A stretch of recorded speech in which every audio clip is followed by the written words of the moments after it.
Remember when Erik ten Hag first came in? Yeah. Onana started and everybody was going, they're not going to win anything with Onana in goal. Yeah. Then a bit of a U-turn. And at the beginning of this season, I think you could have argued that he was Manchester United's most consistent player. Most important, it felt like. And now we're back to square one, aren't we? Yeah, what's he doing? Why is every goalkeeper trying to play out like they're like sweepers? Like, what's everyone doing? They turn into Franz Beckenbauer Everyone thinks they can do it. When they can't catch. Yeah. Like, it seems to be that we've got the priorities the wrong way around. Like, rather than going, are they a good shot stopper? And if they are a good shot stopper, we then talk about what they're like in their distribution. It seems to be like, don't worry about their goalkeeping. What are they like with their feet? Like, I don't care about his feet. He cannot catch. This is very random. Who's the best goalkeeper in the Premier League right now, do you think? The best goalkeeper in the Premier League is Alisson. Okay. You mean overall? You don't mean obviously Alisson's out. No, overall. Alisson's been injured a little bit, but overall, I don't think it's really a debate. Is it not Emi Martinez? Is it not him? No. Okay. I think it's Alisson. I think you can make a case after that. I think David Raya is playing very well. He's playing really good. Yeah, I think after the given that is Alisson being the best goalkeeper in the Premier League, almost non-negotiably. We can then have a debate, and then if you want to put Martinez forward, if you want to put Ederson forward, if you want to put David Raya forward. What about your goalkeeper, Robert Sanchez? He is probably the worst.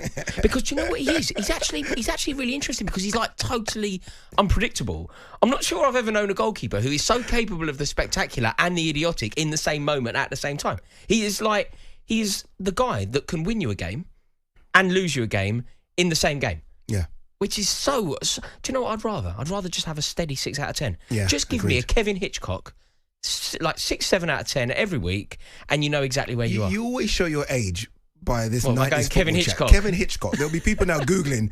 You know, we do have young listeners as well. They'll be Googling right now who Kevin Hitchcock is. There'll be many our age and above who are fully aware of the brilliance of Kevin Hitchcock. I'm not sure about the brilliance. All right, you're listening to Famed Footballers Friday. Now it's time to look back on last night's European games.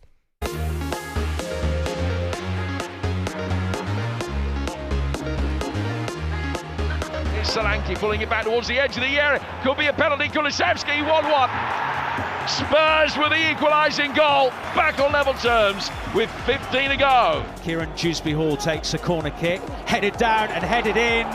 And Renato Vega has made it 3-0 to Chelsea. Goes short along the ground. Into Rasmus Højlund! And it's a brilliant finish left-footed. And Manchester United may just have stolen a priceless European victory. Always seems to do something in Europe, doesn't he, Højlund? Always seems to score. No, doesn't he? Like in the league, he doesn't really do much. In Europe, all of a sudden, like, he's record in Europe. Yeah, I know they're playing against. I just feel that some of these these records are so misleading, Addy. It's like, you know, when Manchester United he puts the ball in the back of the net. No, I know, but as soon as you look a little bit beneath the surface, it's not quite the story it's made out to be. Like, for example, all the goals that he scored in the Champions League, he was at one point top goal scorer in the Champions League, wasn't he? Yeah. Manchester United went out in the group stage. I know that wasn't his fault. That was actually, we're going back to Onana now. That was Onana's fault. Yeah. I just feel like scoring... Well, that's not misleading then, is it? No, it is, because he's scoring goals against Copenhagen. Were they penalties? No. No, I'm sorry. What are you doing? But when you think about the quality in the opposition, that also has to come into it. And scoring goals against Turkish opposition and Norwegian opposition, it isn't as difficult. I bet we don't say that about Raul and Ruud van Nistelrooy. I bet if you go through their records, I bet Raul scored about 50 goals They were also scoring goals in the Champions League final and week in, week out in the Premier League and La Liga. All right, fair. You know, Rasmus Højlund, I feel like he gets so much generosity. I don't know if this is exclusive to my set of Manchester United mates, but I just feel like Manchester United fans are so kind to Højlund. You know, when you talk about the lack of involvement that he has or the lack of goal-scoring ability, all they do is say, well, there's nobody providing for him. Like, whatever happened to the days of centre-forwards making chances for themselves, scoring goals themselves? Like, you know, when Chelsea were good and Didier Drogba was scoring loads of goals, he'd score loads of goals because of the brilliance of Arjen Robben. But you know, if Arjen Robben had an off day, Didier Drogba would do it himself. Yeah. Ruud van Nistelrooy picked the ball up on the halfway line and run the length of the pitch himself and score. Yeah. Wayne Rooney, the ball drops him on the edge of the area and he pings it in. Nobody's done that for him. He's done it himself. But look at the strikers you just compared him to. You just compared him to Drogba, Rooney and Ruud van Nistelrooy. But what I'm saying is Rasmus Højlund is a £70 million striker who is playing for one of the most iconic clubs in the world. Yeah. We therefore need to judge him on a similar playing field. Such a strange signing, wasn't it? Because it wasn't like he tore up Serie A and he just came in after scoring, I think it was 9 goals in the league or something for them. Yeah, but especially it was the same summer when Harry Kane was available and he didn't go to Manchester United. That was actually the moment, you know, like the seminal moment where I had to redefine who Manchester United are in my head. In my head, Manchester United, even when it hasn't been going well for them, have always been that prized club. They've always been that desirable club. They've always been like the benchmark of success, even when it wasn't going well. I never thought there'd be a world where where they didn't go and get the player that they wanted, or a player it's changed now, isn't it? Yeah, it's completely changed. I wonder if, look, before we get into whether or not Ruben Amorim is looking at Xerxes and Højlund going forward, how would you judge his tenure so far as Manchester United manager? What is it, 6 games? Obviously, the big standout is the 4-0 against Everton. How would you say he's done so far when you look ahead to this derby on Sunday? I don't think that you can judge him yet. I don't think you can judge Amorim. I think a lot of what Amorim has done has been quite impressive. What I think you can look at is the more cultural things. He conducts himself like a Manchester United manager, for example. I think he has the status of a Manchester United. He's got that authority, doesn't he? Yes, he's got the authority. He's got the pedigree. It doesn't feel like the job is going to swallow him whole the way that it did maybe certain other managers. Ole Gunnar Solskjaer is an example of that. Yeah. Eric Ten Hag to a degree. It just felt like the job was slightly overwhelming. Yeah, just slightly overwhelming. But in terms of what we've seen on the pitch, there have been some moments, but equally, I don't think it's been particularly good. But then when you actually analyse the Manchester United team, like you think about that game last week against Nottingham Forest. Yeah. Forest played them off the park.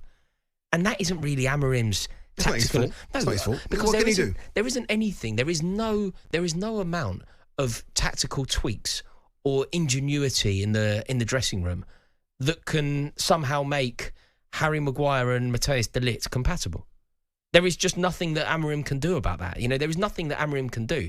There is no manager, like the best manager, whatever you believe the best manager to be. If you think it's Guardiola in his Barcelona era, Jose Mourinho maybe 06, Jurgen Klopp the year that Liverpool won the league, whatever you think the best ever manager was. Some may go older, Shankly, whatever. There isn't a manager in the world that makes Antony a good footballer. Like, that just doesn't exist. So realistically, this isn't Amorim. This isn't Amorim's fault, and it's not the time to judge Amorim. The time to judge Amorim will be, to a degree, at the end of this season.